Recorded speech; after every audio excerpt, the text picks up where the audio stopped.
guys, Tyler here, and this is the Garage Warrior podcast from GarageWarrior.com, and I'm super excited to have on the call today the godfather of fitness, Craig Ballantyne. How's it going, Craig? Very well. Thank you so much, Tyler. Awesome, man. So if you guys aren't familiar with Craig Ballantyne, he's one of the people who's been online in the fitness industry longer than anybody else. But I want you to kind of share your story, Craig, kind of like how you got started in the fitness industry and then maybe how you transitioned from being a trainer to being this online fitness celebrity. Sure, man. That's no problem. So I got started, lifting weights back when I was 16. I really loved it. I really, was into the bodybuilding and stuff, and then got more into athlete training when I was in college. I got a master's degree in exercise physiology. I loved all the types of training that I was doing, so I really kind of put it in a blender and came up with turbulence training, which combines bodybuilding, athlete training, bodyweight training, the kettlebell stuff in the short burst workouts. And I always was a nerd at heart, so I liked to sit in front of a computer and write my programs and send out my emails and share all the amazing research studies that I cover on a regular basis with everyone. So that's how I moved into going from clients in person to, doing YouTube videos and Facebook pages and sharing the message with so many people around the world. And now we have the Certified Turbulence Trainer program where we have trainers all over the world. And then also we have, the follow-along videos online, which are really a big thing in my world these days. That's fantastic, Craig. I know that was a 50,000-mile view, and you've probably learned a lot over your career than most people. So let's dig into kind of some of those nuggets of wisdom that you might have learned over the years. And the first thing that you probably were one of the first people to really start talking about, on the internet at least, was this concept of shorter duration workouts, higher intensity training, rather than these long, drawn-out cardio workouts. Can you tell us a little bit about why that was effective and maybe how you initially discovered that? Well, I made the mistake when I was younger. When I got first into college, all the exercise that they taught was based on marathon study training. And so I actually got into more endurance training, and it was a real big mistake. I got away from my weight.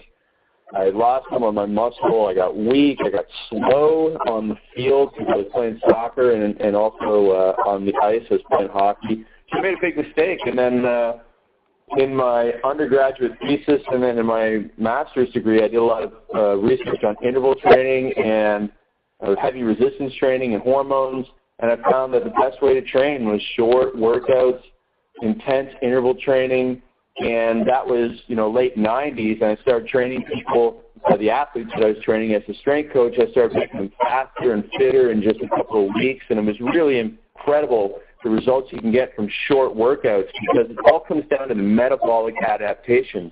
And you don't have to go and train for an hour when doing, 4 to 12 minutes of interval training will give you the same metabolic adaptation. So the stress that you put on the muscle and the enzyme system for producing energy. So that was a big, big revelation for me back in the late 90s, and completely changed the way I did things, completely changed the way I trained myself and trained my athletes and trained all the people at Men's Health that I was writing for, because I started writing for them in 2000. And so since then, tens of thousands of people per year that are learning about this short burst workout system. Now it's quite mainstream, but we probably actually overestimate how many people know about and use short burst training, because if you go into any big gym these days, still full of people on cardio machines who just aren't ready to take it to the next level. So, the Garage Warriors know all about it, because that's what we train. We train that way in our garage. I trained today with kettlebell and TRX in my garage, and it was an awesome workout, and it was short. The only reason it was a little bit longer than 20 minutes was because I do quite a bit of a warm-up mobility and stuff like that. But, I just done that workout before most people even broke a sweat on a cardio machine. So that's what I've brought to the game, and so many other people, around the same time or just after, started following my lead, and it was really taking off, and I love that so many people are getting great results these days from shorter workouts. And also because they do shorter workouts, they have much less risk of overuse injury. Yeah, that's fantastic. And, Craig, you're someone who's well known for practicing what he preaches. So can you give us a little bit of an example of kind of what that workout today looked like? Yeah, totally. So I hit heavy swings. So I have kettlebells just up to 70 pounds. So I hit heavy swings, and then I was doing I did some broad jumps, so for some explosive power there. And then I also was doing some overhead pressing with kettlebells. And then I was doing TRX rows. I had that superset with the kettlebells.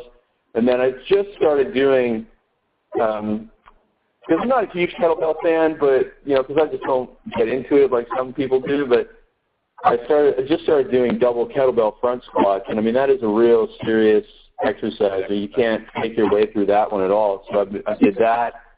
Some power wheel rollouts. I really like that little piece of equipment from John Hines there at Lifetime Fitness, the power wheel. It's much better than the ab wheel. It's much less stressful on the shoulders.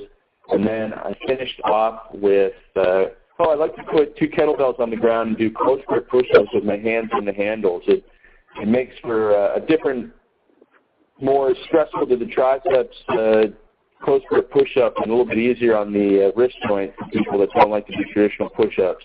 So that was the workout. It was a lot of fun. It sounds like a really fun workout. And it was a beautiful day out. Yeah. I'm interested, Craig. Do you program your workouts in advance, or do you just go out to your garage and just have a good time and try to stay fit? No, I'm a 4-week-at-a-time guy. Right now I'm trying something that's probably a little too aggressive, 4 days a week of basic lifts, really quite heavy. Usually it's barbells in the gym.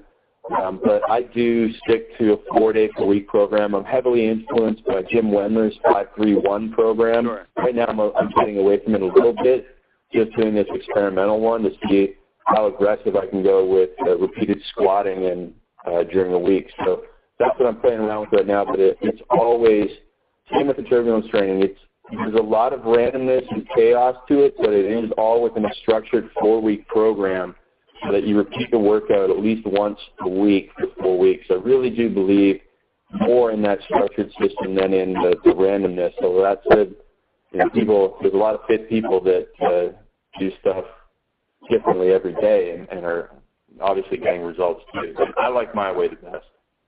Absolutely. It seems like you're always tinkering and trying to find different ways to do things, and that's why you've been able to grow your community consistently for a long time now.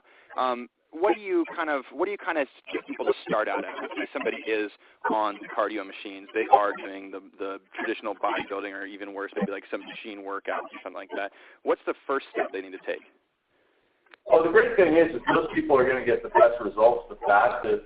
And so what generally I'll do is get them, in most cases, they're going to be using 12, 15, 20 repetitions a set and not really pushing it. So we get them to move over to 8 repetitions with, either dumbbells or bodyweight exercises. And right there, that gives them a stimulus for change in their body. Most people aren't changing their programs either, so they're doing the exact opposite of what, you just asked me about, whether I change it up every day. Most people are doing the same thing for months, if not years, like literally the same exercises in the same routine, with the same weight, and wondering why they're not changing.